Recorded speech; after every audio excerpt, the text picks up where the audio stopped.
Hello, everybody. Happy Halloween. Welcome in. I was just doing a little quick look here. I got a couple of new rings, so I thought I would open them here. We'll see. I've totally forgotten what they are. Happy Halloween. Yes, hello. So let's see what we got here, everybody. I'm not sure. I really can't remember what I got. Ooh, this one looks pretty. We'll do a little unboxing here. Well, we wait for everyone to join us tonight. So what do we have? Let's see. Ooh, pretty. Oh, this one's a nice one. This one I think would be a good winter ring. What do we think? Nice. Yay, notifications. Hello. Yes, well, I'm glad to see you, Estelle. Welcome in. Ooh, that was a really nice one. Okay, that's good. So that's a good one. Yes, I'm doing a little unboxing here, everyone, while we wait just a couple minutes for everyone to join us. Hello, happy Halloween. We'd go with the flannel. Oh, I think it would. You're right. All right, now let's see what these ones are. I love the nail. Thank you. Got the Halloween nails going tonight. Got a little ASMR, maybe. We'll see. Can we get open? Let's see. My Halloween nails. Yikes! Oh, that one's nice too. Oh, I like that one. Just got this one. Yay! It's pretty nice. Yes. Oh, I like this one too. That one's really, very fun. Very fun. All right. So I think we definitely have some winners here for sure. How are you doing? I'm doing great. I'm doing really great. Thank you very much. It's been kind of cold and yucky outside, but I've made some soup and everything's better with soup, right? Everybody. Woo. All right, well, I'll take my new ones off here. I'll be wearing those in a future video, everybody. Thank you very much. Yes, these are my Halloween nails for tonight. This was one of the sets that my subscribers picked out, and I thought, well, let's just wear it. So tonight's a perfect night for it. So yes, well, welcome in, everybody. Welcome in. This is a map of Salem village, and this was the way that Salem looked in 1692. So tonight, welcome in, Michael. So tonight we're going to be talking about the Salem witch trials, everyone. So in particular, we're going to be talking about the evidence that was used, because I think that's probably the biggest thing about these trials and why they went the way they went was because of the evidence that was allowed in. So I've got testimony that I'll be reading and depositions. We've got arrest warrants. We have all kinds of things here to talk about in what they agreed to have brought into court versus what they didn't. So it's a very interesting bunch of paperwork that we're able to look through, old school style. So let me just introduce you, everybody. Oh, yes, indeed. So this is a map here, and what they've done is they've set it into 4 quadrants. So we have 1, 2, 3, 4. And then, oh, thank you so much. And then out of those quadrants, they set out the people who were accused. So a lot of people were accused, and Salem itself only had around 600 people. So by the end of everything that happened, about 1/3 of the entire town had been hanged or otherwise made unalive. So that was quite a bit of the population, and it had a very significant effect on the people there. So I think it's good to just kind of get a visual for the area that we're talking about here. And they've listed again, here is the index of the people who were accused. Again, not all of them were unalived, but quite a few. Yes, a third of their population. So, and as the story goes, Salem never recovered from that, and, rightfully so. It was just a horrible period of time, but it was, I think, one of the best opportunities to learn from our mistakes and legally to learn from the huge mistakes that were made during these trials. So one of the biggest things that happened in the US, again, this was 1692, was that we had a regular civil court going through a criminal action for all of these people. And in Europe, when they were having any of the witch trials, it went through a religious court. So this was not a religious court in the United States. It was just a regular court with a regular magistrate. So this was the local government that did this. So I think that's really important to remember that, you know, the government can really screw up here, and they most certainly did in this situation. So again, we've got quadrant 1, all of these people here, quadrant 2, and the number of people just kept growing and growing and growing. So even as they were sentencing them to being unalive, they were constantly getting more people in. And by the time we get to the fourth quadrant, of course, we have the most people set out. So it was a pretty significant situation, again, that forever affected the people in Salem. Yes, there were a lot of men, actually. There were a lot of men. It started with many women, but there were several men that were involved, and one was a minister, actually. Several of the men who were married to the women who were suspects, as well as just, men, just regular people in the community. So it was huge, everybody. It was huge, and it had a huge impact on the area. So again, I'll just show you this map here, and we're dealing with around 600 people, a total for the entire area. And so if you take a third of their population, and they were executed, and it was just very difficult time for everyone.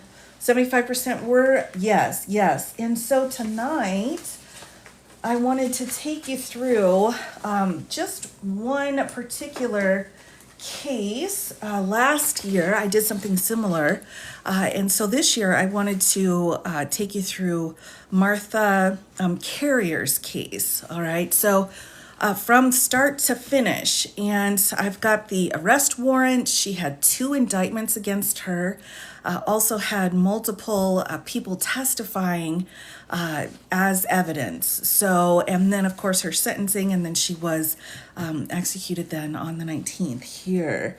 So it's a fascinating story. She is, I think, one of the best people to kind of illustrate how things really got out of control. So let's talk first then, everybody, about Miss Martha Carrier. So in the beginning, I think it's important to kind of know the backstory a little bit before I get into these documents. But Miss Carrier had been pregnant. She was 6 months pregnant when she married Mr. Carrier, who was her husband. And everybody thought that was kind of, shady, because 3 months after she was married, she gave birth to a child. She also, her and her children, had survived smallpox. And so they had actually been segregated from the rest of the community in Salem. They lived on the edge of it, and so they would not pass smallpox on, but they survived it. And so just starting out, what we see in the early days of people being pointed out and told that they were suspected of being witches were the outsiders, the newcomers to the village. Anyone that was not someone that grew up there, an outsider, those are the people that got pointed at first. And I think that's really important to remember, the outsiders, right? So they the whole area was able to say, you're not from here. So there must be something wrong with you and you're less than a human. So it's that kind of ideology that really ripped through the town. So anyone they didn't like, or anyone that wasn't a native to Salem, had a chance of being called in and pointed out. Absolutely, it's so important to remember this. Now, one of the primary issues then, of course, we have anyone that came from out of town. There was also a very famous slave as well from Barbados who was involved in this. And she was one of the people that kind of took care of the children. So we have a group of girls that start having weird phenomenon going on, and they're having fits and screaming and claiming that they are seeing spectrals of other women, meaning like a ghost shape of people. Right? So it wasn't Martha herself, it was Martha's specter, and would come over to the girls and like pinch them or jab them with needles and various other things. And so these girls had been told stories from this woman, and whether or not the girls' stories were directly because of that or not, we don't know, but that's definitely one of the factors. So she was put into a jail along with a lot of other people, and multiple people died while they were awaiting their hearing, such that it was. So Martha Carter, again, had 5 children, and all of her children were also executed as well. Her husband was not. But let's take a look here at some of the paperwork that's involved in this case. So again, we're talking about 1692 here. So this first one here, let me make sure it's in frame. We have, this is a complaint by Joseph Houghton and John Walcott, and it's versus Martha and multiple other women in the area. So the other women that were being suspected here, we have Elizabeth Fosdick, Wilmot Red, Sarah Rice, Elizabeth Howe, John Alden, William Proctor, John Flood, Mary Toothaker and daughter, and Arthur Abbott. And I believe all of those were executed. Oh, yes. Oh, absolutely. Yes, yes. Children as well. So in this complaint, it's interesting that the process isn't much different than what we use now when it comes to criminal acts. So the complaint is set out by Joseph Houghton and then John Walcott. So let me go ahead and just read what this says. I have it printed out because this might be a little bit difficult to read, but I will go ahead and read through each of these. We've got 3 paragraphs here, and then we've got signing as well. So it starts out, John Holton and John Wilcock, both of Salem Village, yeomen, made complaints in behalf of their majesties against Carrier of Andover, the wife of Thomas Carrier of said town, husbandman of Malden or Charlestown. And then next, it's Reed of Marblehead, the wife of Samuel Reed of said place, Rice of Reading, the wife of Nicholas Rice of said town, Howe, the wife of James Howe of Topsfield, Captain John Alden of Boston Mariner, William Proctor of Salem Farms, Captain John Flood of Rowley Marsh on Boston, Mary Toothaker, the wife of Roger Toothaker of Bellrica, and Toothaker, the daughter of said Roger Toothaker. So, of course, every woman is designated based off of her husband, if everyone's noticing that. Here, so about Toothaker, abbot that lives between Ipes, Topsfield, and Wenham, for, and then we get into this piece, for sundry acts of witchcraft. You can even see that is spelled out here, of witchcraft, by them and every one of them committed on the bodies of Mary Walcott, Abigail Williams, Marcy Lewis, and Ann Putnam, and others belonging to Salem Village or farms, lately to the hurt and injury of their bodies, therefore craves justice. All right, so that's what they're saying here. So you can see here, craves justice as the last line. So this is the complaint that was filed against her to begin with. So once we have the complaint, then we can get into the warrant. So the next thing after a complaint was filed was a warrant was issued for the arrest of whomever the person was that they were going after. So this is the warrant of Martha Carrier. And I'll just read what this says here.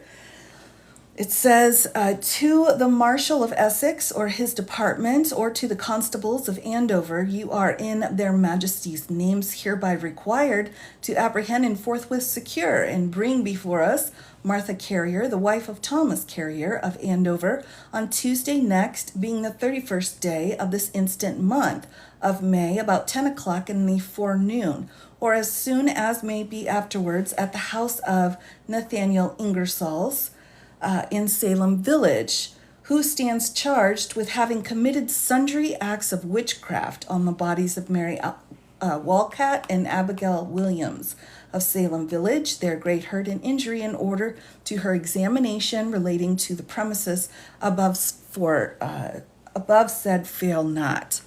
So this is the warrant. Now, when the women were brought in for examination, it was literally a physical examination. So you would have a warrant, they'd bring you in, and then there was a group of women that would do a search of whomever the suspected witch was.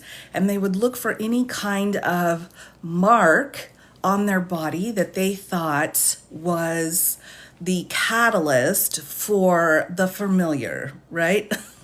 Now, bear with me, everybody, but the familiar is an animal that is granted to a witch after she declares her loyalty to the devil, and so she gets a familiar. And in order to take care of the familiar, she feeds them with her own blood, and however that is exchanged leaves a mark.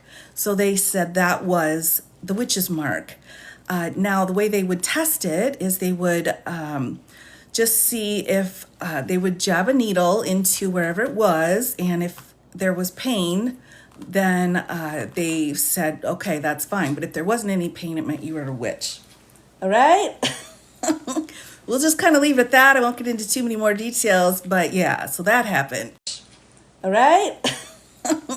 We'll just kind of leave it at that. I won't get into too many more details, but yeah, so that happened to all of the women.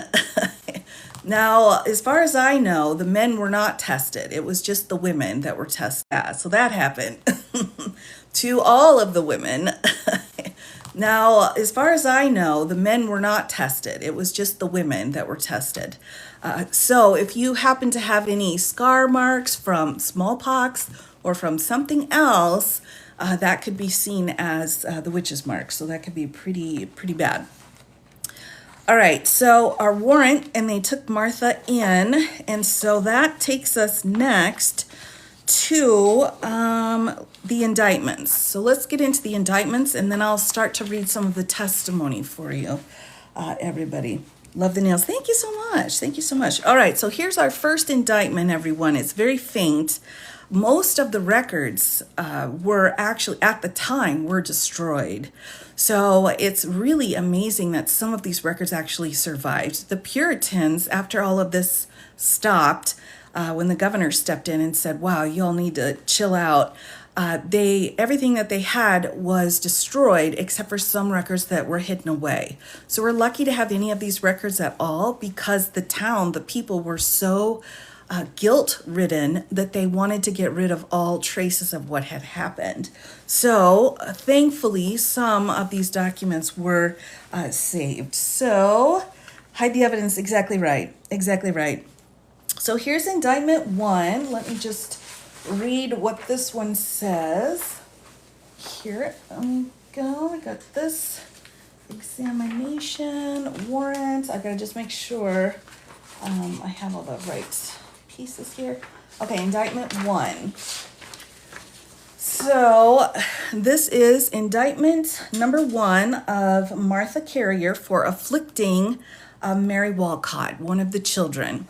Now also keep in mind too, everybody, that these girls, these children, were raised in a very extremely Puritan environment, right? So they just worked hard and prayed hard and were very hard about religion. They were disciplined very strenuously and had very difficult lives.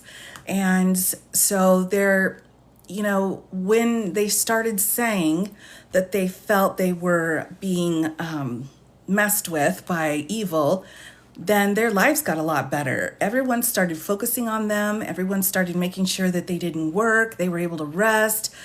They were brought food. So they really became the center of attention once they started making these claims. Now, again, they're under 13 years old, and you can kind of imagine what it would be like when your life is so difficult and so hard, and then the next minute you're like a superstar, right? And they're very careful.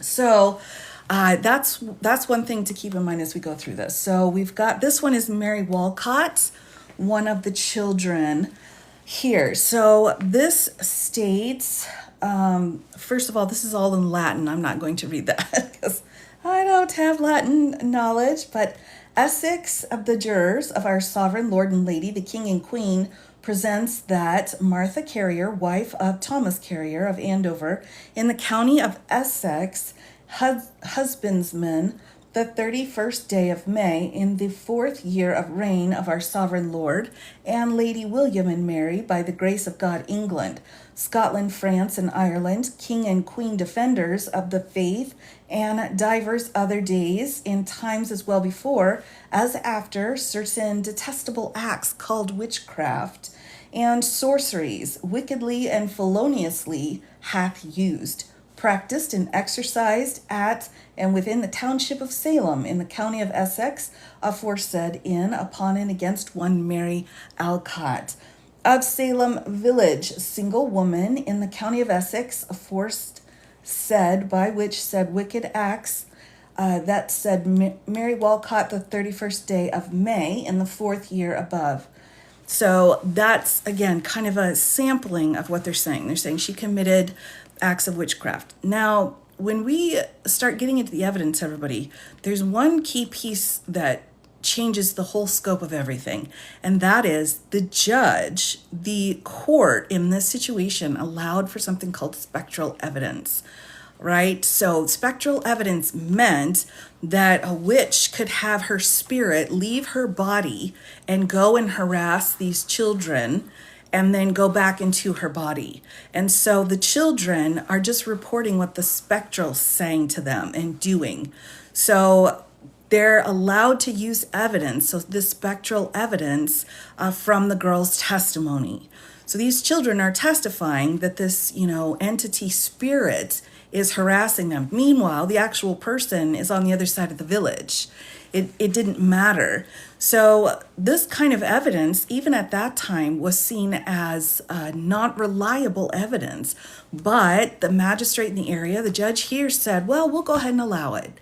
And because of that, they had two kinds of evidence that they used at the time: confessions or testimony from two other people. So no one was confessing because they all claimed they didn't do it, and under their religion it was a lie. It was you can't lie. So that's why they're like, look, we're not going to confess. So in order to get those witnesses, all they needed now were these children to get up on the stand and say that the spectral had visited them in some way and what they had done. Sorry, I still have trick-or-treaters coming, everybody. Trick-or-treaters at the door.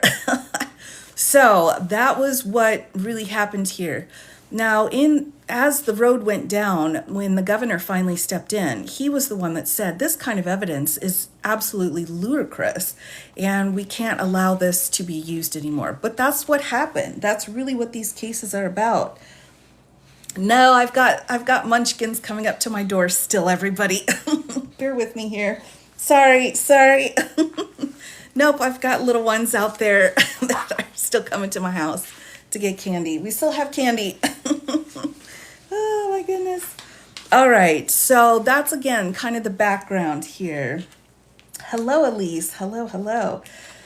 So let's go ahead then and start looking at some of this testimony. Again, that's the evidence that was allowed in. You could confess, which most didn't, or you could have the testimony of two people minimum in order to show that this actually happened. So here we go. Let me make sure here's indictment number 2. And I'll just kind of look through, point this out as well. So indictment number 2 of Martha Carrier for afflicting Elizabeth Hubbard. So this language is pretty much the same as the other. It's just another one of the children. So this one states, you can kind of see where it starts. Essex, the jurors of our sovereign lord and lady, the king and queen, presents that Martha Carrier, wife of Thomas Carrier in Andover in the county of Essex, husbandman, 31 day of May, in the 4th year of the reign of our sovereign lord and lady, William and Mary, by the grace of God, of England, Scotland, France, and Ireland, king and queen, defenders of the faith. And then they went on later and states certain detestable acts called witchcraft and sorceries, wickedly and feloniously hath used, practiced, and exercised at and within the township of Salem.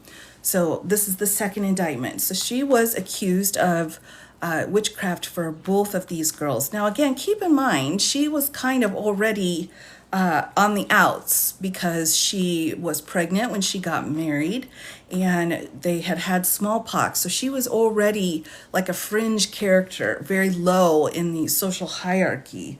So she, again, is getting pointed to by these children as the one forcing them to have these kinds of fits that they were going through.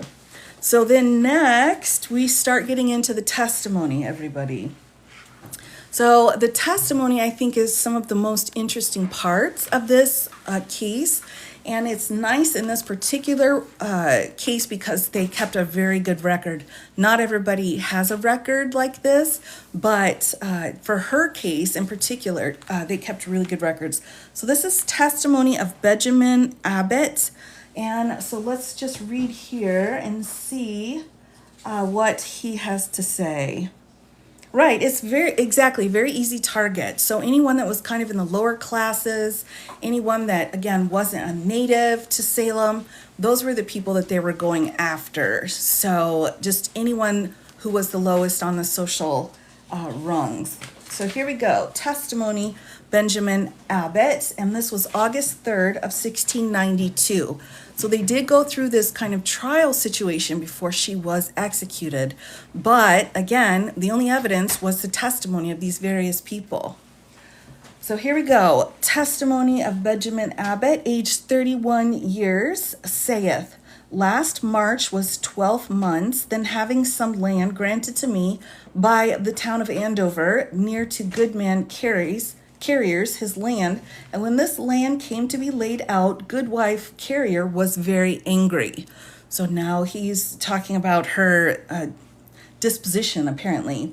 Angry, and said she would stick as close to Benjamin Abbott as the bark stood to the tree, and that I should repent of it afore 7 years came to an end, that Dr. Prescott could never cure me. So he claims that she made him sick, all right? So, I mean, it gets ridiculous, everybody. Oh, it gets really ridiculous. These words were heard by Allen Toothaker. She also said to Ralph and to Farnham Ralph that she would hold my nose so close to the grindstone as ever it was held since my name was Benjamin Abbott. Presently, after I was taken with a swelling in my foot, and then was taken with pain in my side, I was tormented, which bred to sore, which was lancet by Dr. Prescott, and several gallons of corruption did run out, as was judged. Gross. That sounds like gout. Yes, I know. Oh my goodness, that's really gross. As well, judged and continued about 6 weeks, very bad. Then one other sore did breed in my something, was lancet by the doctor as well, very bad and well. And then on other sore, breeding my something, which was also cut and put to very great misery, so that I brought me almost to death's door, and continued until Goodwife Carrier was taken and carried away by the constable. And that very day I began to grow better. My sores grew well, and I grew better every day, so have been ever since, and have great cause to think that she had a great hand in my sickness and misery. So he's claiming that this woman, Miss Carrier, was responsible for his pain here. And it does sound, Right. So that was one testimony, right? Now you only need two. So apparently this was valid evidence to that court at the time. And so next, we'll see the next piece of evidence here. This is Phoebe's deposition. Okay, so let me just make sure I get it. All right, so here's our next witness as a deposition, which we call it the same thing these days as then.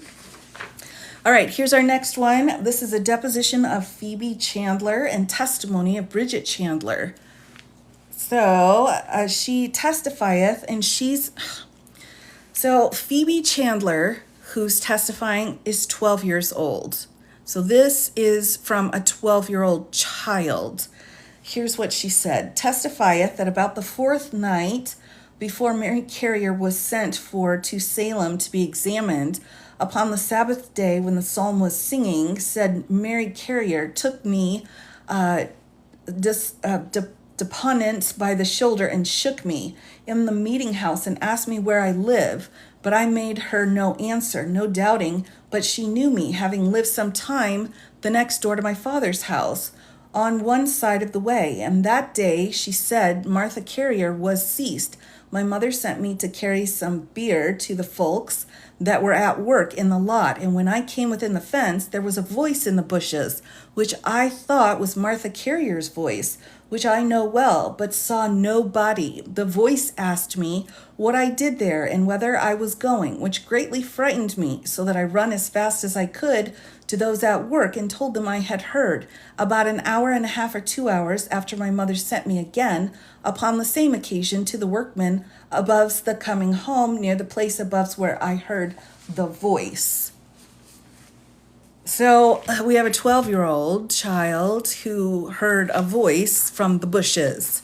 So that's witness number 2, everybody. Yikes. I know. I mean, it just gets worse and worse. All right, so that was Phoebe. Now, who else do I have here? I have John Rogers' testimony. We'll take a look at that.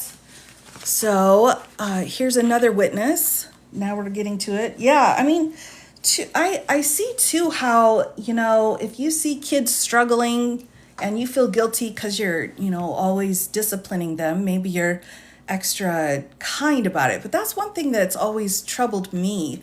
They treated their children, not the best, but yet in this situation, they decided to believe the kids, and versus all the other situations when they don't believe the children. So I feel like it's kind of one of those justifications for doing what they were doing. I spilled it. Yes, indeed. Yes, indeed. All right, here's John Rogers next. So here we go. We'll start here at the top.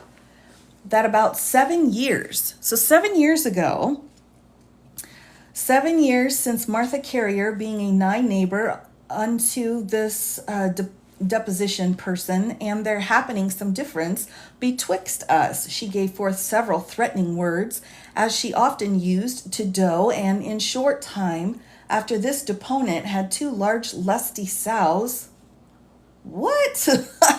I think they really mean sows, all right, which frequent in home daily, that were lost, and this deponent found one of them unalive nigh near Carrier's house, with both ears cut off, and the other sow I never heard of to this day.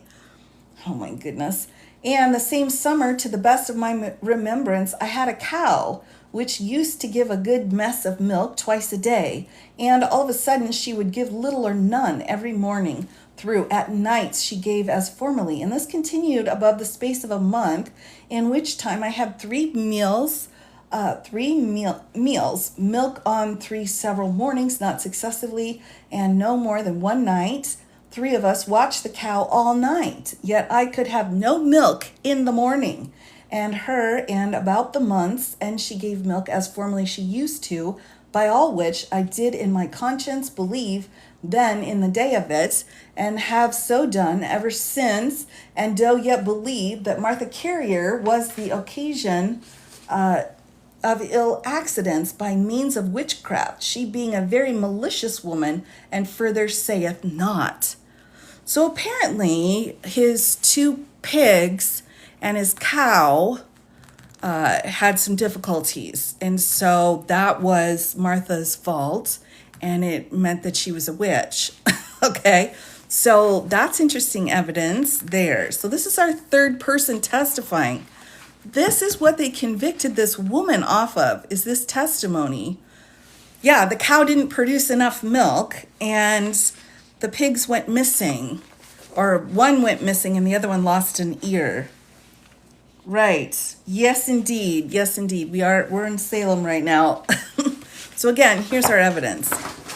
So let me bring in a little bit more. Oh, it's so difficult, everyone, when we think back to these times. But we have to remember, we have to remember that this stuff happened. We can't forget our history. So here we go. This is her actual testimony. So let's do that one next after Samuel Preston.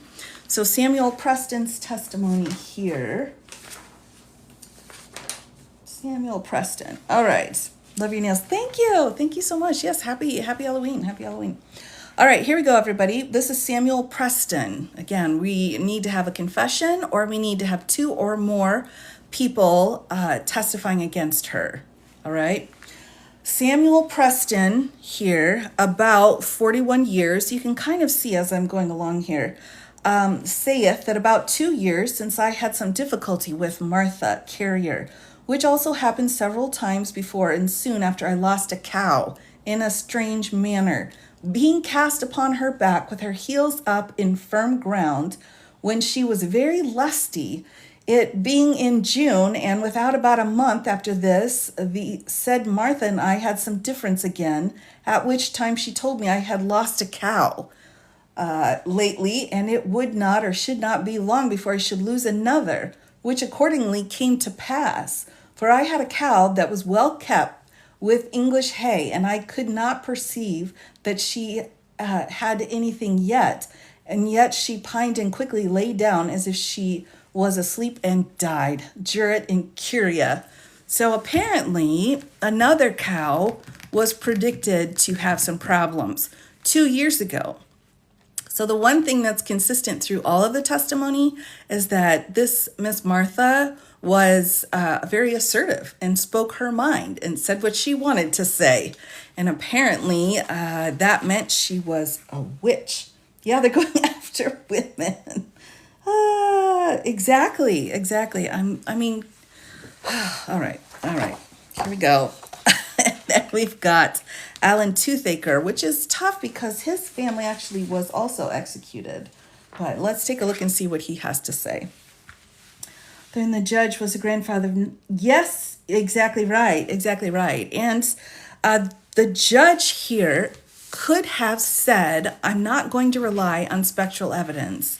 That's not valid evidence, and this would not have happened. These trials would not have happened had that been decided by that person who was the judge. The judge is the one who's really, truly responsible for what happened here. Candy corn break. Wouldn't like women now. Oh, I know. My goodness. Yes, indeed. All right, here we go. Here's the next one. This is a deposition from Alan Toothaker. Again, this is another piece of evidence put into court that Miss Martha was a witch. The deposition of Alan Toothaker here, and this part's cut off a little bit, aged 22 years, saith, I heard Martha say that Benjamin Abbott would wish he had not meddled with that land so near our house, for she would stick as coals to him as the bark to a tree. Afore 7 years come about, the Dr. Prescott would never cure him. And about last month, Richard Carrier and myselfie had some difference, and said Richard pulled me down by the hair of my head to the ground for to beat me. I desired him to let me rise, and when I was up, I went to strike at him, but I fell down flat upon my back to the ground, and had not power to stir hand nor foot. And I told, said Richard, I would yield to him and own him the best man, And then I saw Martha Carrier go from my breast, but when I risen up, I saw none of her. I was wounded. And Martha Carrier told me I would never be cured. Afore she was apprehended, I could do something with my wound. Sorry, everybody, I couldn't figure out what they're saying here. The wound, which was 4 inches deep, but since she had been taken, I'm thoroughly healed and have had more ease than I've had in half a year before. Sometimes when Martha Carrier and I had some difference, she would clap her hand at me and say I should get nothing by it. A day or two, I lost 3-year-old heifer, next a yearling, and then a cow, and then had some little difference again, and I lost a yearling. These above creatures which died, I could not learn of any reason for their demise. So here it said, the last piece he says, but have always feared it hath been the effect of my aunt Martha Carrier and her malice. Oh my goodness gracious. Okay, so there's some more testimony for you. It's a sworn testimony here. Yikes. Oh my goodness. Oh my goodness. All right, now we've got the testimony of Mary Walcott. So this is one of the victims. All right, this is one of her, one of the children who wrote this. So this was written July 1st of 1692. It says, the deposition of Mary Walcott, aged 18, I guess she had turned 18, who testifieth and saith that I have been a long time afflicted by a woman which told me her name was Carrier, and that she came from Andover by the 31st of May of 1692. Martha Carrier of Andover did most grievously torment me during the time of her examination. So when they were examining her for her witch mark, by biting, pricking, pinching, and almost choking me to death. For if she did not but look upon me, she would strike me down or almost choke me to unalive. Also, on the day of her examination, I saw Martha Carrier most grievously torment and afflict Mercy Lewes and Elizabeth Hubbard, Abigail Williams, and Ann Putnam. So all of the ladies that were holding her down and trying to find the mark, yikes, by most dreadfully pricking and clapping her hand on their throats and almost choking them to unalive, and which such cruel tortures as no person can express, that had not the honored magistrate's command her to be bound, I believe she would have quickly killed some of us. Oh my goodness. And I believe in my heart that Martha Carrier is most dreadful witch, and that she hath tormented me and the persons afore named by her acts of witchcraft. So, like, this person wasn't, he wasn't even involved. It was just what happened when they were trying to find the witch's mark. Yikes! Oh my goodness. All right, here we go. We're still getting through this, everybody. I've got a couple more pages and then I'll dive into her direct testimony. Ask me how much I like the interaction in this live. Oh, well, I hope you are enjoying it, John. No pressure. Oh my goodness. She's had rumors being told about her for years. Exactly. She has a reputation of being a tough woman. Again, she got married, had her child just a few months later. I mean, there's all of these different characteristics that they're putting on this woman before they are sentencing her. All right, so this one, the deposition of Elizabeth Hubbard. All right, here we go. Next up, we have the deposition of Elize. It says Elize, I think. There's no A. E-L-I-Z is what it's saying here. Aged about 17 years, who testifieth and saith that I have been a long time afflicted by a woman who told me her name was Carrier, and that she came from Andover, but on the 31st of May of 1692. Martha Carrier did most grievously torture me during the time of her examination, for if she did but look upon me, she would strike me down or almost choke me.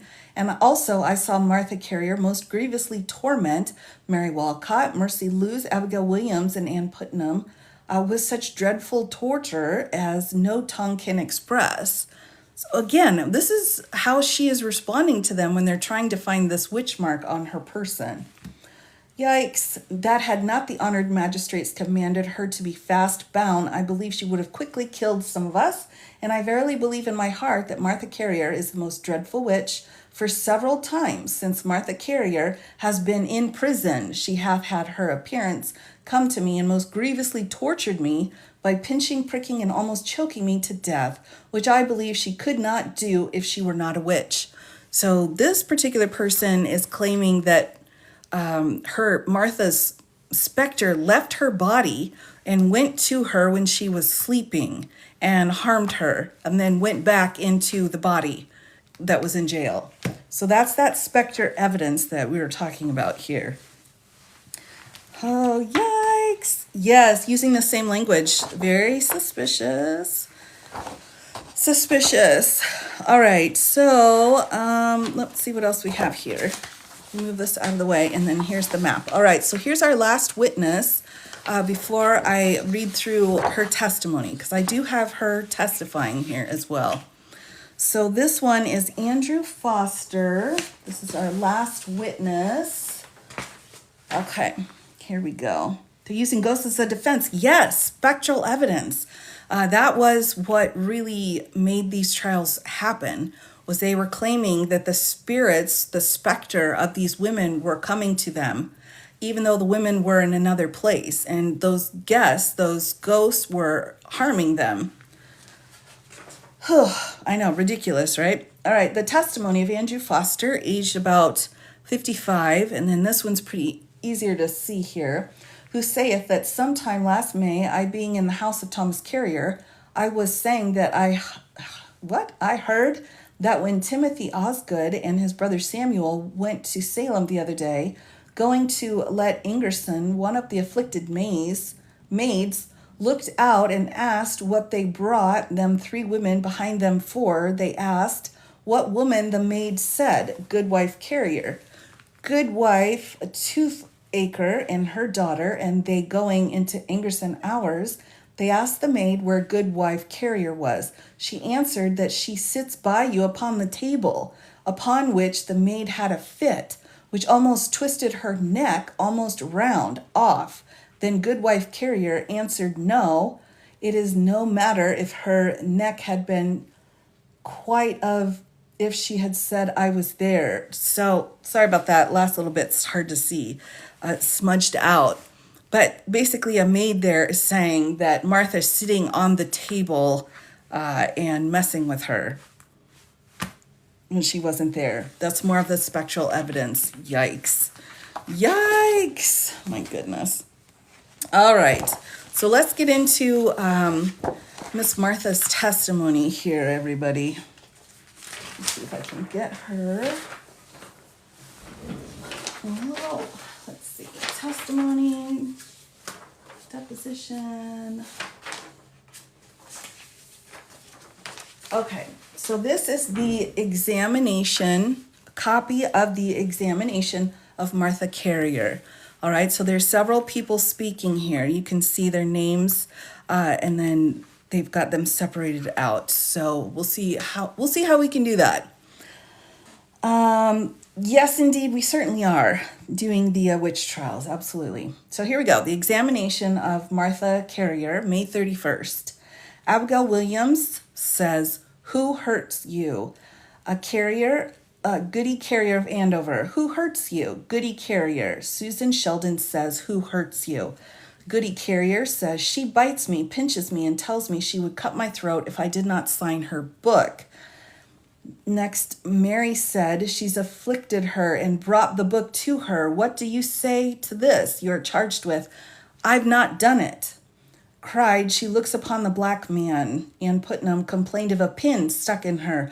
"What black man is that? I know none." Anne testified there was. Mary cried out that she was pricked. "What black man did you see? I saw no black man but your own presence. Can you look upon these and not knock them down? They will dissemble if I look upon them. You see, you look upon them and they fall down. It's false. The devil is a liar. I looked upon none since I came into the room but you. Now, the black man they're referring to here, everybody, is the devil. And what these girls were saying was that the devil, who is the one who's in charge of the witches, right? So he has a book, and if you sign your name in the book, then you become a witch and you now are worshiping him. All right, so that's what they're referring to with the black man. And so they're saying that she was talking to them about signing their name in the book to become one of the minions. All right.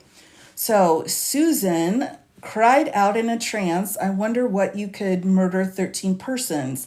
Mary testified the same, that there lay 13 ghosts. All of the afflicted fell into most intolerable outcries and agonies.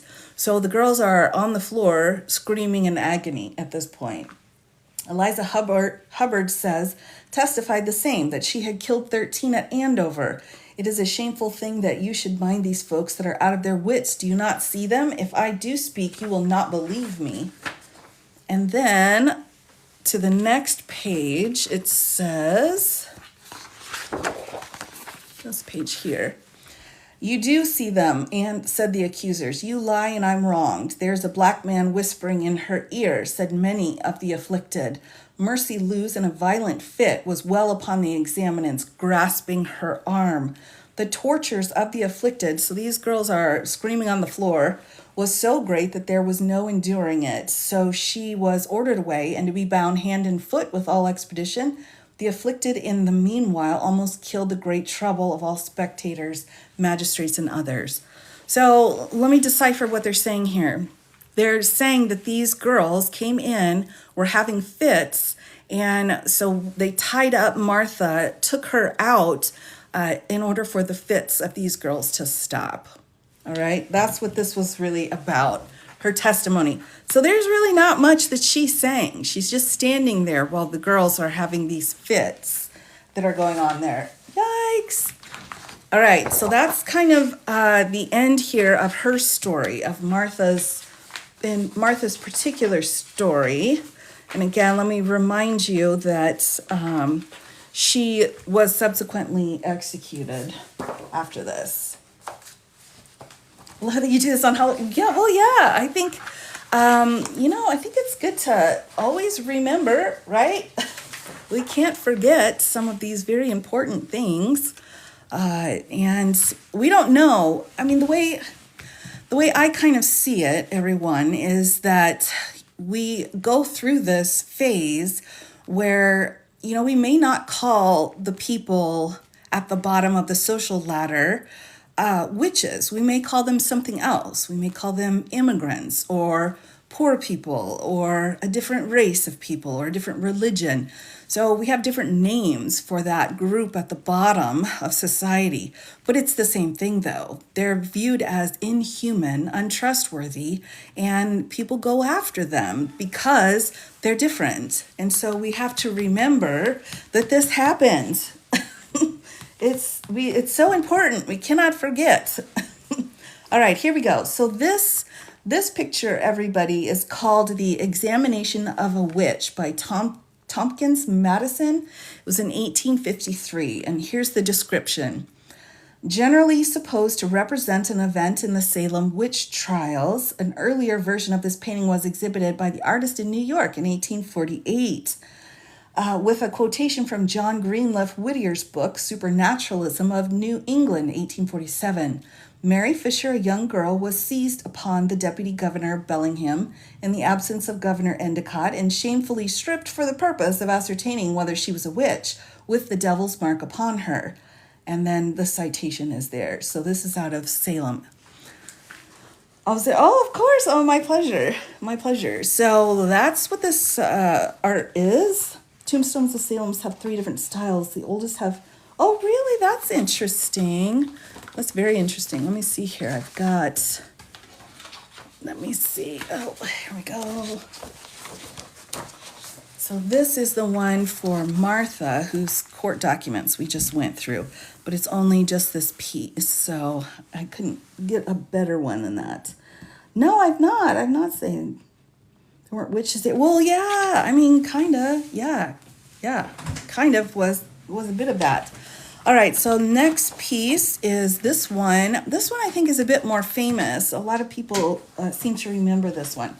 This one is called Witch Hill or the Salem Martyr. And this was done 1835. It's an oil painting by New York artist. So I guess it wasn't. It was 1869 by Thomas Slatterwhite Noble, 1869. The painting won a silver medal at the 1869 Cincinnati Industrial Exposition. Noble gained a reputation for his dramatic paintings of abolitionist subjects and later turned to the Salem witch trial for another powerful moral theme. A tradition in the Noble family holds that the model for Witch Hill was a Cincinnati librarian who was a descendant of a woman who was executed in the Salem witch trials. Whoa, that's interesting. Okay, love that. Oh, thank you. Thank you. Oh, Cincinnati. Yeah, okay, we got it. We got it. All right, here's another one. I just got a few here, but I think these are just really well done and very interesting. Happy Halloween to you as well. Really had to testify. Oh my goodness. Oh my goodness. All right, this one's called Witchcraft at Salem Village, which is here. You might not be able to see that, but you can see down here we've got a girl who's having a fit. We've got the judge up here. We've got some person who's like, I didn't do it. And they're like, we don't care, because that's what happened. So it says for description, a generalized courtroom scene showing an afflicted girl. So that's what they referred to them as, afflicted girl, in front of the judges, holding her right hand over her heart and gesturing upwards as if the act of declaring her innocence before God. So this was here, the source is from Pioneers in the Settlement of America. Yeah. Oh my goodness gracious. All right, so I've got a couple more. So, it's, yikes. Yes, this is, that's a lot of what's going on here. And I think it's good that they listen to the kids, but I think also, listen to your brain too, which is ultimately how it finished. After these photographs, I've got one more set, two letters written by the governor who had found it to be awful and had forced everyone to stop it. So that's what we've got coming up. So here's another one. This one's called Arresting a Witch, a generic scene that shows, oops, sorry, everybody, puzzle piece. Just a minute. Oh, we got it. Yay, good for us. Yay! All right, so this one says, a generic scene that shows a woman being arrested for witchcraft, depicted conventionally as an old hag by the famous illustrator Howard Pyle. The picture illustrates an article T.W. Higginson's, quote, The Second Generation of Englishmen in America, end quote, which briefly describes the Salem witch trials. It's interesting. So that's the next one. Yeah, I don't think he was directly accused, but there were actually there was one woman who was a devout purist, like she was devout, and they claimed, somebody pointed it out that they thought she was one. And one of the tests that they did was they had to recite the Lord's Prayer. And she was a little old woman, a devout Christian at the time, and she was so scared that she messed up the words to the Lord's Prayer. And so they're like, well, there you go. Off to prison with you. Oh, goodness. Yeah, I mean, there's a lot of problems. Here's another one. This one's called Accused of Witchcraft. This is a scene of a young girl who's being accused of witchcraft, clinging to her fathers, who gestures towards the authorities who have come to arrest her. A clergyman raises his head helplessly towards the heavens, while the accuser, standing next to him and concealed under a cape, points towards the girl. Yikes. And this was put into Life magazine in 1942. Let me see, I have just two more here, everybody. And this one I think is really interesting because it actually shows the process here, because they weren't just like, on a horse or something. What they did was they would have a ladder up against the tree, and they would have the women and men walk halfway up and then put the noose on, and then someone would pull the ladder away. That was the method that they used. I mean, again, we had someone who was pressed to being unalive, but the majority of the executions were this way, where they just stepped off of the ladder. So this is the execution of Mrs. Ann Hibbins, often used as an illustration of the Salem witch trials. This illustration depicts the execution of Ann Hibbins in Boston Commons in 1657. So slow and painful, exactly right, exactly right. So again, these people here are in a situation where they're like, look, somehow my cow isn't producing milk. So there must be some religious reason for it, because they were such religious zealots. Everything had to have a reason under, their religion. And so there must be some kind of devil involved if my cow's not producing milk, because, they chose to go down that road. And you might say, well, they didn't know the science. True, but some people did know the science. And the ones that did know the science were like, you'll need to knock it off. So that's coming up. So here's my last one. Yeah, exactly, Suze, exactly. So yeah, I mean, how far back are we going to go? Is this when America was great? Because I'm not sure. I'm not sure it is. Oh my gosh. Oh, of course, I love history. Oh, history is very fun. I quite enjoy learning as much as I can about history. But these trials for me were one of the reasons way, way long ago that inspired me to look into the legal system, because I kept thinking, how could this have happened? How could this have happened here? And the more you learn about it, the more you can see where all the mistakes were that led to this problem.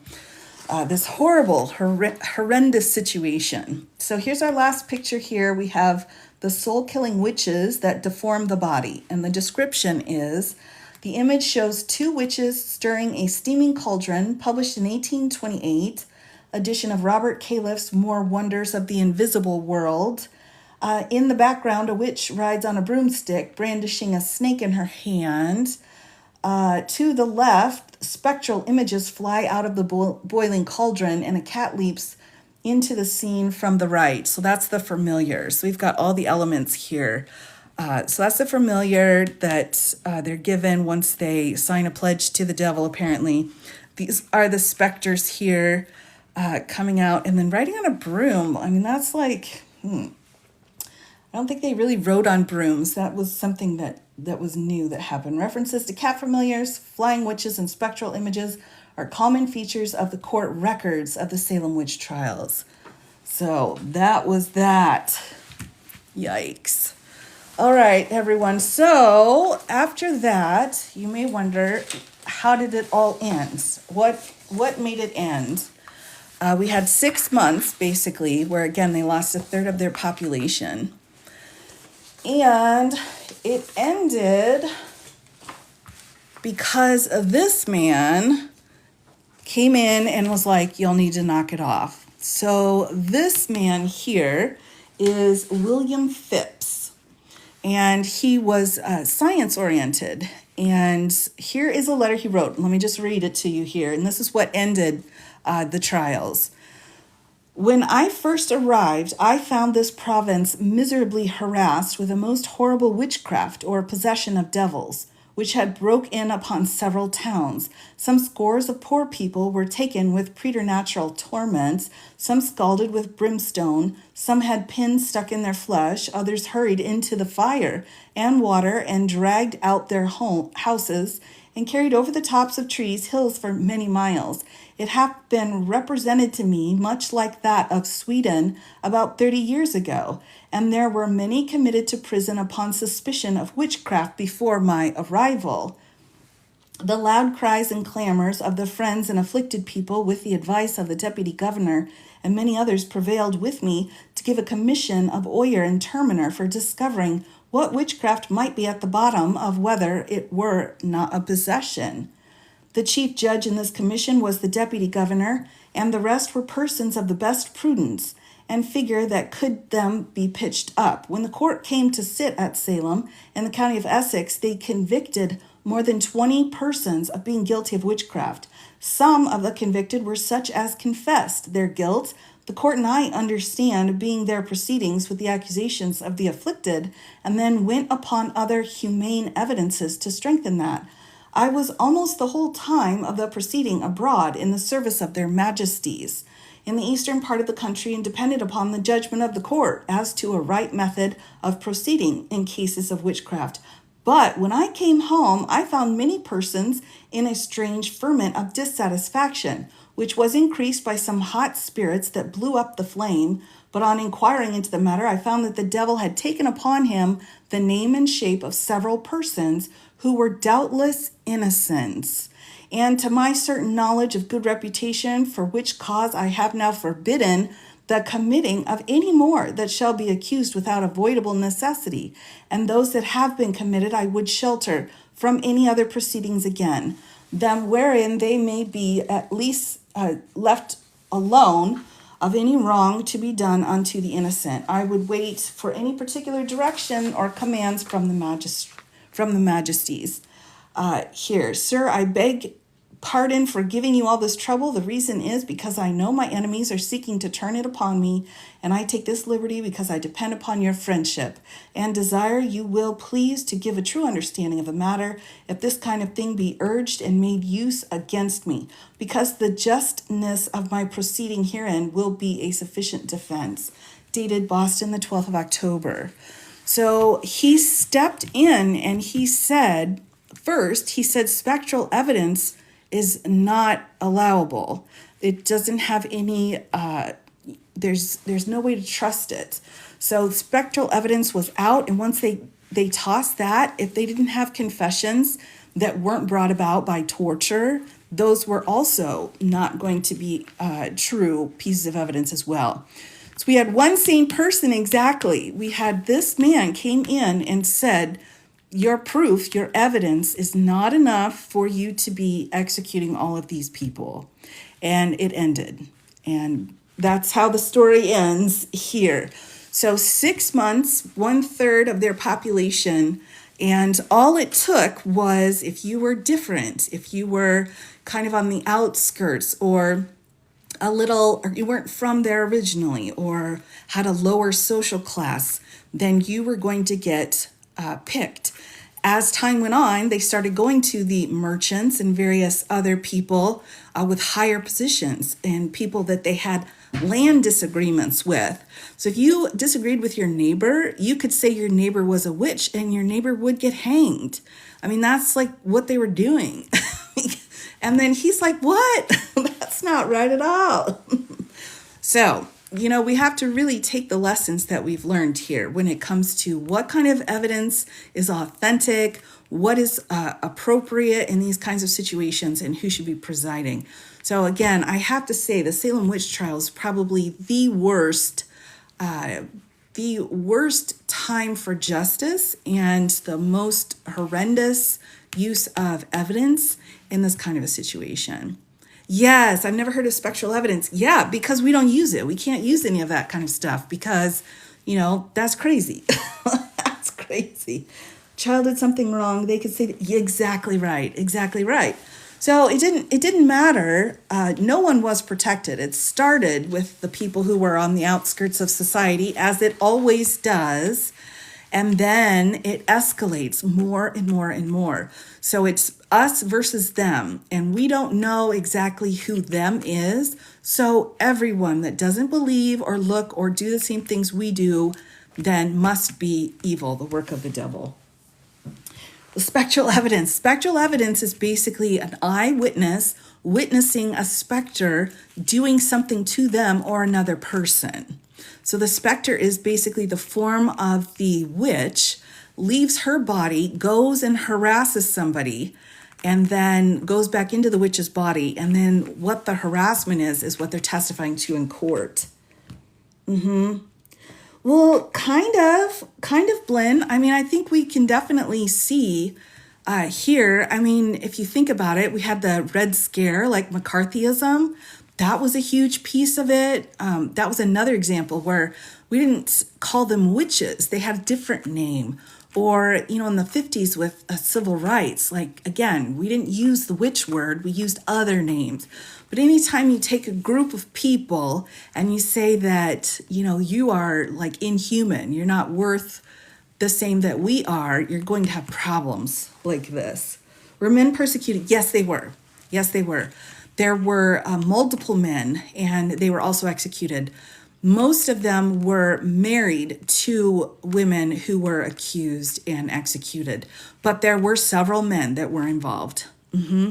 Yes, it was the majority were women, and that's who were the first ones that they went after. But there's actually a minister, a very devout minister, who was like, stop it, everybody, you're all crazy. And they're like, oh, that means you're a witch. And so, yes, children also. Nobody was left. Nobody was left out. Towards the end, again, you had the really wealthy people, several landowners. If there was a land dispute, you could use this as a way to get rid of whoever you were arguing with. So just all kinds, it escalated to a point where anybody could get pulled in. With a cat, I would probably have been exactly right. I mean, I hate to say that, everybody, but that's kind of where we're at. And there are so many historical examples of, especially in particular, of women speaking out about something. Especially, Miss Martha here. This woman, she's like, I've got life to live. I'm going to live my life. And, didn't really keep her thoughts to herself and did what she wanted to do. She had 5 children and, said what she wanted to say. And yet, there she goes. She was accused with a trial where people were saying, well, she said something negative about my cow. And so now I guess we're done. I guess she's a witch. And, they used that as an excuse at that time to continue on with their oppression of women, of course. Yes, exactly. Lots of people would have been and were. And it's just a terrible time. And the one thing is that they had recognized that they were out of line, but the damage had already been done. And one of the books, there was an article that said, they came back later, like almost everybody, if not everybody that was executed was given a pardon. I think there was one even just not too long ago, like 50 years ago. They were all pardoned. And Martha was pardoned about 60 years afterwards. So in the 1700s, she was given a pardon by the governor. And the article's like, so what? You can't bring her back to life. You unalived these people. And now you're pardoning them, saying you made a mistake. It's like, you're a little bit too late for that. So to kind of try to come in and make amends where this kind of a situation occurred, you're a little too late. Which trials exist today? Some, I would say they're in a little bit different form than before, of course. But there are definitely, if you think about it, those who self-identify as witches, right? How are they treated in our society? Pretty horrendously. I know that there was a Supreme Court case, I believe, maybe 30 years ago. And it had to do with a soldier being buried in one of our national cemeteries. And he was Wiccan and had wanted the pentacle to be on his tombstone. And it went all the way up to the Supreme Court. And they're like, dude, that was his religion. So be respectful. There are stories of women and children that ran away. Yes. And some people say, if you had just confessed, then you apologized for it, and then, you did your penance, and then you could go about your life. But you didn't know. You didn't know if you confessed and gave a false confession, you didn't know if you were going to be spared or not. So there was really no way around it. There's no way to do that. Had 2 ancestors. Yeah. Again, though, this is that type of situation where it's, us versus them. We don't really know who them is, so we're just going to, get everybody. And that's just not quite right. Has been used constantly throughout history. Oh my gosh. Oh, look at that. Oh, Shadow, thank you so much. Beautiful. That's beautiful. Janice, exactly right. Exactly right. Yes. They're still used today. And again, with the idea that we don't call them witches anymore, the oppressed category of people that we're after, we call them all kinds of different other names. How widespread was it? So, great question. Now, of course, we had the big witch trials that were going on in Europe. But then Europe is much smaller than the United States. So for the US, hold on here. Oh, nope, that's not it. Just a minute. I have a map here. Where did I put my map? Oh, there it is. It's at the very edge. There we go. Woo, we got it. This one is so famous because it was such a concentrated area. So this is it. And it's put into four quadrants here. So here's 1, 2, 3, and 4. And this is Salem Village here. So Andover is up here. Northfields is down here, to give you some idea of where this is at. And so it was within this area where all of this took place. And it was such a concentrated situation with such a large number of people executed. That's why it, of course, just was such big news. And there were people coming in from other areas, coming in to kind of watch. It was almost like it was entertainment for them. They would come in and hang out during the trials and watch and see the executions. But the people being accused were within this area. Yes. Near Salem. Oh, beautiful cemetery. Oh, nice. They think it was a coven. They didn't even go into that. And it seems like, the intricacies of how the witchcraft worked were also not discussed. And the law that set out that it was illegal to practice witchcraft just used a general term. They didn't specify what exactly those acts were. Because there were kind of some old customs that they did at the time, and we would probably think those were witchcraft, but they thought they were just everyday things. But it was other stuff that was witchcraft. So, it's really kind of a moving target.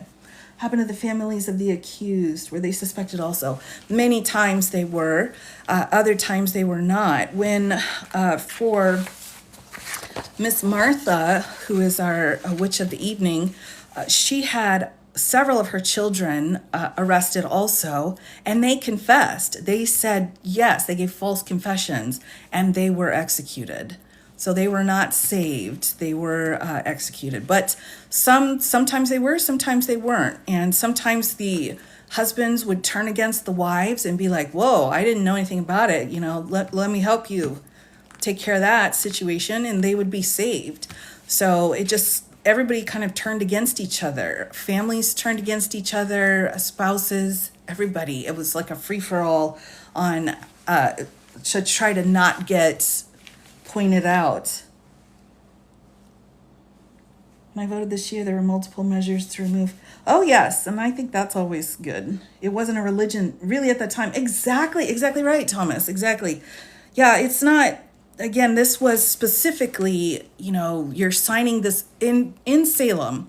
What the documents say is that the black man, who is the devil, has a book, and they're wanting you to sign in the book, and then you are now have your allegiance to the devil, and then that's what made you a witch. It didn't have anything to do with what we normally would think of. Do I have total numbers? I don't have total numbers on the that I have added up. I did last time, but for some reason I forgot to catch exactly who it was. But this is where I get my information when I'm pulling documents, everybody. Here, it's a documentary archive and transcript project. And then on the side are all of the people and all of their different trials and records. So all of these people, some were released as long as they paid fines. Some were executed. So they wrote out here, like Roger Toothaker died in prison. Samuel Wardwell was executed. So it goes on and on and on, these pages of who was involved. Any remnants of the laws from back there still in effect? Oh, great question. No, the actual verbiage has been changed, especially when you hit the East Coast.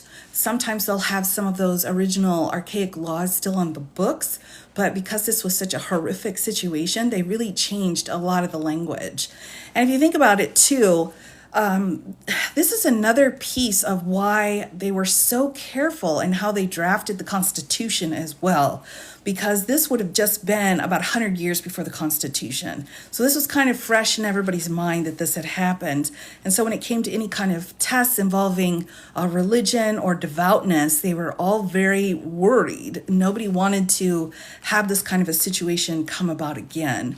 So that's a significant point that's happened here. Copycat. Oh, yeah, exactly. Exactly. Where did the imagery of burning come from? Most were hung. So, right. And they were in the United States. It's really over in Europe. And again, the witch hunts were across the whole world, across the entire world. And many of them were burnt in Europe. That's how they would take care of it there. But here they were hanged, they were pressed to death, or drowning would be another piece that they did. Like if you floated, then, you were a witch. But if you sunk and drowned, then, you were fine, although you were unalive at that point. So those were the big ones over here. But we had also, though, again, keep in mind, this was not a religious court that was accusing them. This was an actual government court, unlike in Europe, where they had the religious courts there, where you had your, whatever those religious people's names were, that had their big courts. So under their laws there, then the burning would have been more appropriate. Thank you. Oh, you're welcome. You're welcome. A book started it. The author was known to be... Well, yeah, there were lots of things involved in that. Have as much evidence as possible. Absolutely, absolutely. And, right after all of this finally calmed down, speaking of books, they got all of the books of people who were keeping records with just a couple of exceptions, and they burned them. They had everybody bring their books to the center of town and they burned them. They tried to get rid of all of the evidence that this had happened so that it was somehow they could put it behind them. But of course, as we know, not everything was destroyed. Influenced by a book of a former priest. Yeah. So, and there are a lot of, depending on where you're at in the world, there are a lot of different ways that these came about. For sure. 1668 Sweden. Yes. I mean, and I think that's the direct piece. Ecclesiastical church courts could be. I'm just not sure. I've never really dived into the religious courts and how they're set up. But I mean, yeah. Satanic panic comes in waves. It certainly does. And, there's a lot of misunderstanding too about, witches and doctors even at the time. I mean, some doctors with medications or herbal stuff were like, oh, you're a witch because you're making me feel better because you gave me some peppermint for my headache, I mean, people just were scared of everything and have this unrealistic view that something out there must be controlling their destinies. So I think that was a lot over the world. Same time frame. Yes, this is kind of towards the end of it. So it was kind of late Middle Ages up into about the colonial period here in the U.S. So we had a couple hundred years of it, and it was huge. It was enormous. And a huge piece of that, again, with the history that I understand, is that many actual practicing people who would refer to themselves as witches, their religion had to do with a female entity who was the God person or a deity for them. It was a female, and the Christians were like, we need it to be a male.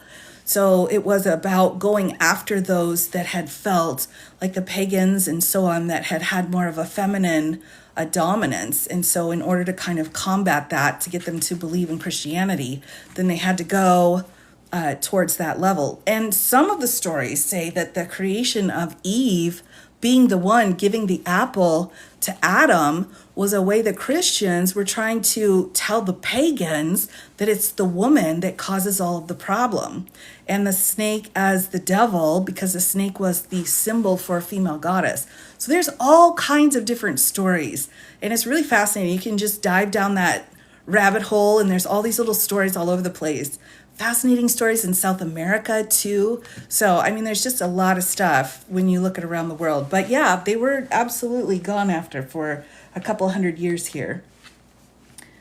Religion certainly did play a part. Yeah, I mean, again, all I know is that it was the higher ups in the church running the show. That's all I really know. Again, I haven't really looked into it. The number of manicurists. I do it myself, actually. I do it myself. I really enjoy it. I have a lot of fun doing my own nails. Yeah, and that's the other thing too, everybody, was the Puritans. I mean, they're hardcore. They're like some hardcore people, like the Thanksgiving Pilgrim people.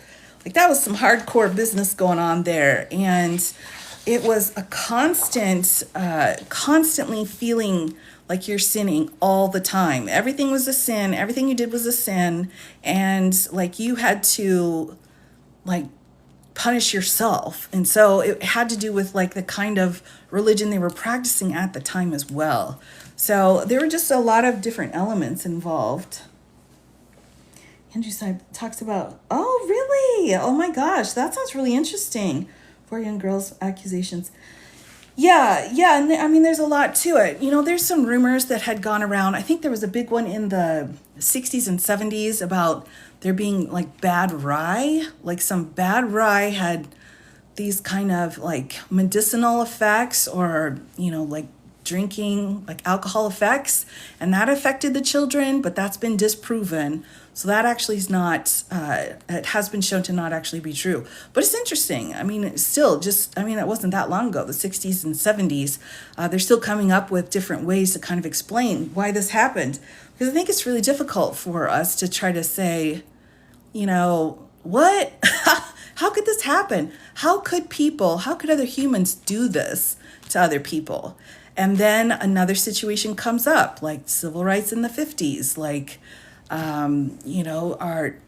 the religion issues during World War II. I mean, that's just amazing when you look at McCarthyism and all of that. It's like it keeps happening. We keep going through this cycle of us versus them, and then the them being completely oppressed. So, it's interesting. Wasn't Salem your basic theology? Or did their authority derive from the king? It was the king. It was the king because they were careful. They had all the rules set in place for their religion, but ultimately they were all very loyal to the king. So even though the king and queen, even though they weren't there, and that, we've got a long history of oppression and religious oppression, but ultimately they counted themselves as actually part of Europe. Yeah, sounds like power issue. Yeah. Salem in July. Yeah, I mean, it's fascinating. Yeah. I think it's a fascinating situation. And, somebody had said Joan of Arc. That's very true. And, the Scarlet Letter, there's tons of stuff that are surrounded in this. So there are amazing women leaders out there and men leaders supporting them too. I mean, we mustn't forget that. Not every single male involved here was like, yeah, down with the ladies. They weren't. They really weren't. There were men who were also executed for trying to support and protect the ladies. So, we can't blanket the entire group of people. There's good and bad in everyone, but it was absolutely a time of terror for everyone. Yes, that's right. Brothel was taken down because, yeah. I mean, the madams. I have a hard time feeling too bad for the madams because they made out okay. It was money and land. Yes, it was. Ultimately, I think Salem really, if there weren't land disputes, if there weren't money issues, I don't think this would have happened either. Did you dress up today? No, I didn't. Just my nails. I just have my Halloween nails. These glow in the dark, these two. So just my nails. Yeah, you never hear about what's happening to men for chasing their dreams. Very true. Very, very true. And, again, there are a ton out there. It's hard to wade through the riffraff and kind of sort through all of the, riffraff to find those gems in there, those gems of men. But they're there. They're absolutely there. They are. It just, you got to kind of, you got to move the other ones aside so you can see them better. Oh my goodness. Well, these are kiss nails. I use all different kinds though. Would have been vocal. Exactly. My my significant other, he, oh my gosh, so supportive. He's like, I said, but wait a minute. If Elon Musk gave you $1 million, he's like, I'm vote for Trump. Get out. That's not right. Oh, you enjoy me. I'm so glad. I love I love to be able to talk about history with everybody. I really do. And this is another one, by the way, Cotton Mather, who kept records of what was going on there. So I have a glue question, everybody. Here's the glue that I use. And I've never had a problem. It's waterproof. So it's, I get it on Amazon and it's great. I love it. So it's kind of share you. Sometimes, I don't know. He's usually in the other room on the couch and listening. And he's like, why? You sound so, and I'm like, hey, you can come join us sometime, but yep. Chef Mr. Tom. Yes. He's I'm thankful to have a partner in life for sure. Very, very blessed to have that. Although, don't get me wrong, I will dig a hole in the backyard and put him in it if I need to. Oh my goodness. Yes. So anyway, with that, everybody, it's been our 90 minutes are up now. I've had just so much fun with everyone tonight. I know.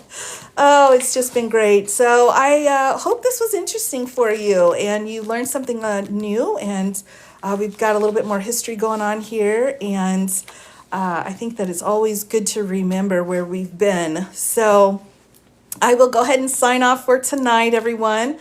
I've got to clean up. We had some trick-or-treaters around here. So I will put this up on my Tube of You very soon, probably within the next 48 hours, so you can watch for that. So take care, everyone, and I will see you all again very soon, and happy Halloween.